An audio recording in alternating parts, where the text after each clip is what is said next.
In one of the mining regions of Old France, strange phenomena were taking place, giving rise to legends about a terrible monster that had been sitting underground for 3,000 years, mutating into a dreadful creature.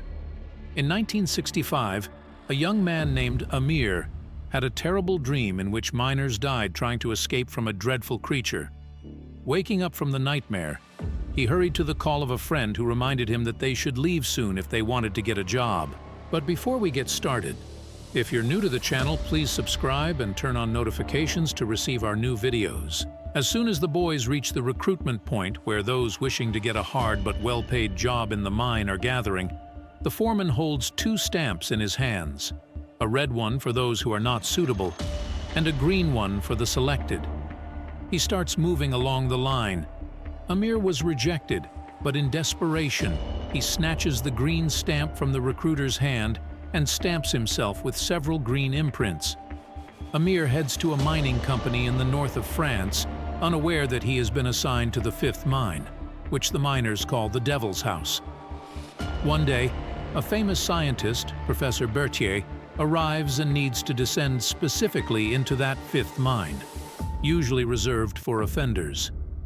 At that moment, an injured miner is brought to the surface by the foreman. Berthier declares that he wants to go down with him. At the same time, reinforcements from Morocco arrive at the mine, and Amir is assigned to Roland's crew. He meets the miners, and one of them, Santini, shows him how everything works. Roland assigns an experienced mentor to the newcomer and orders the descent to begin. Amir feels quite uncomfortable in his mind, but like everyone else, he lights his headlamp and takes up the tools. The work is very hard, and the boy injures his hand with a jackhammer. Roland sends him to the horsekeeper. Amir is surprised to see a living horse, which is also blind. It turns out it will soon be replaced by machinery, and this horse is the last in the mine. Later, Roland notices that a rat crawls into Amir's bag and bites his lunch. He explains that rats are dangerous, so miners feed them. He gives the boy an apple in exchange for the spoiled sandwich and orders him to continue working. After the shift, Amir feels incredibly tired but is not willing to give up. A week later, Roland announces that Professor Berthier will join them in the mine that day, and they will be well paid for it. The professor explains that he needs to reach a certain place for which the miners need to blow up a wall. Soon, people descend into the depths, and Roland tasks the sapper. After the explosion, a hole appears in the floor, and the miners are surprised to be working with such voids below, which is dangerous. Roland tries to find out what exactly the professor is looking for, but doesn't get an answer. He then throws Berthier's notebook down the hole. The professor volunteers to go down first, as he needs to find it. Soon, the professor finds himself in the old mine. The others follow, and Roland recalls the old miner's legend about the curse of Saint-Loville. 100 years ago, the old mine caught fire, and they couldn't extinguish it. 30 miners were unable to escape, so the mine was bricked up, leaving their bodies somewhere inside. While the miners were searching, Berthier disappeared. Roland divided his men into two groups to search in different directions for Berthier. People shouted and called for the professor, but he did not respond. Suddenly, Amir's group found a human skeleton holding a strange polyhedron in its hands. Amir took it and then examined the dead man's hands. He noticed that the fingers were crushed against the wall, and an inscription stated that all who were there were cursed because they were hunted by a monster hiding in the darkness. Santani joked to ease his friend's tension. They move on and meet up with Roland's group, who have also found human bones. Here, they notice the light ahead.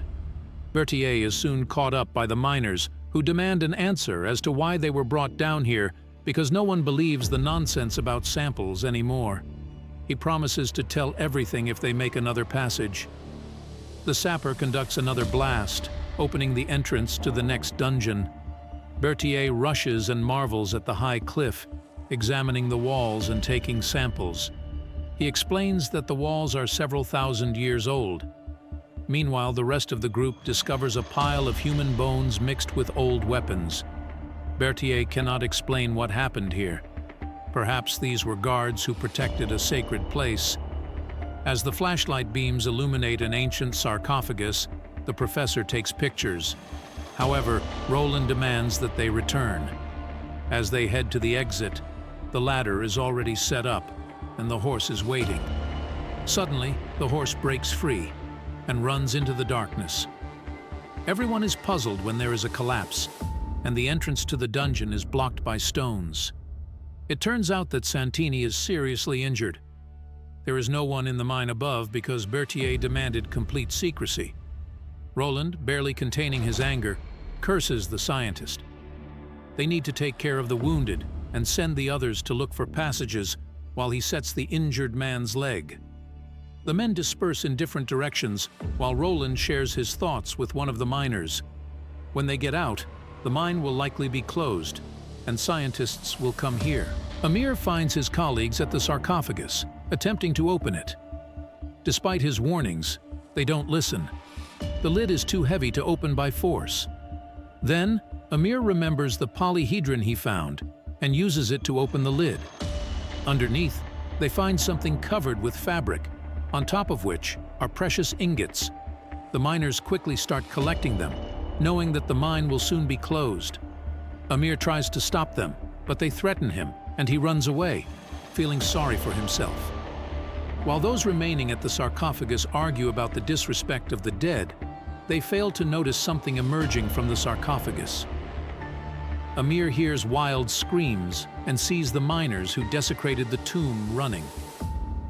When the three of them return to the others and try to explain that something alive is behind them, Roland doesn't believe it. Suddenly, long, bony fingers emerge from the darkness and drag one of the miners away. The rest run away in horror and soon find a bloody trail leading to the corpse of their unfortunate comrade. Berthier takes the situation seriously and confesses that they will not be undisturbed for another 10 hours. He knows nothing specific about this place, but data indicates that it was an unknown civilization that lived there for centuries. They believed in the god from the sarcophagus who supposedly descended from the sky more than 3,000 years ago, and worshipped him because they were afraid.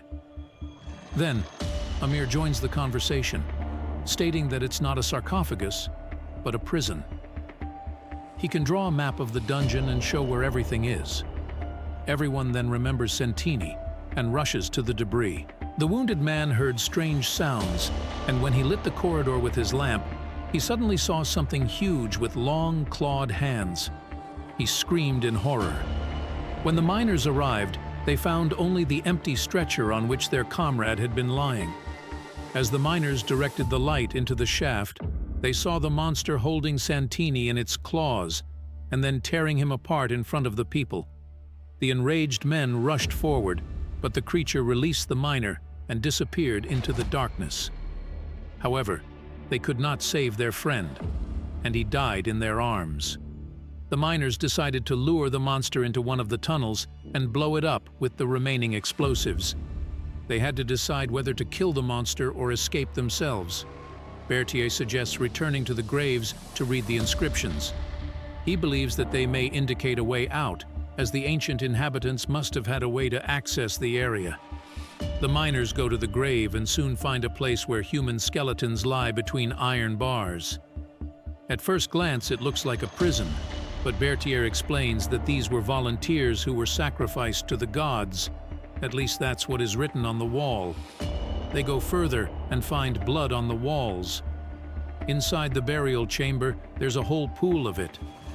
Berthier volunteers to go in first, and Amir accompanies him. Inside, they see only the corpse of a horse.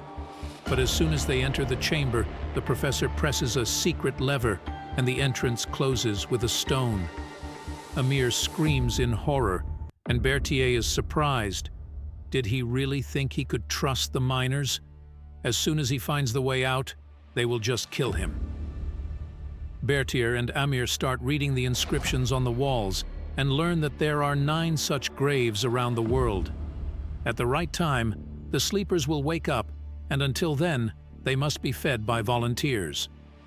But in the end, some lord must appear who will kill these monsters and take the predominant place. Amir discovers a palindrome, a phrase that reads the same from beginning to end. This leads the professor to conclude that the entrance is also the exit. As Amir rushes to the lever, the corpse of a horse begins to move, and a monster rises from it, spreading its terrible arms. The professor steps into its embrace and rejoices. When the professor makes contact with the alien, Amir sees him die in the arms of the monster. He then runs to the lever, while miners on the other side help him to get out and close the door. Amir promises to lead everyone out based on the professor's notes, unaware that the monster is already opening the door. Amir and Roland stopped at a crossroads.